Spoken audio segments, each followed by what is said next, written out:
আসসালামু আলাইকুম, সবাই কেমন আছেন? সকাল সকাল দেখেন একটা মুরগি ধরে নিয়ে চলে আসলাম। ফান করলাম, মুরগিটা ধরে নিয়ে আসি। মুরগিটা কিনলাম এই ভাইয়ের কাছ থেকে। তো মুরগিটা কেনার পরে ভাইকে দিলাম যে মুরগিটা কেটে নিয়ে এসে দেন। তো ভাইটা মুরগি কাটতে গেল, আমি এদিকে ফুরফুরা মেজাজে ঘুরতেছিলাম আর শাক কিনলাম। তো আমি এই যে এখন কলমির শাক কিনবো। তো এই যে কলমির শাক কেনা হয়ে গেল, ওইদিকে মুরগি কিনে রেখে এসেছি। তো এখন এই যে কলমির শাকটা আমাদের দুইজনেরই হাজব্যান্ড ওয়াইফের খুব পছন্দ।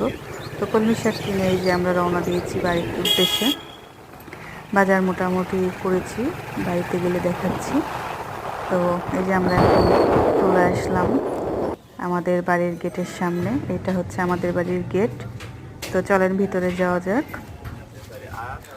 এই যে এটা হচ্ছে আমার রুমে তালা দেওয়া। এখন তালাটা খুলে ভেতরে ঢুকবো। এই যে আমার মুরগি আর শাক।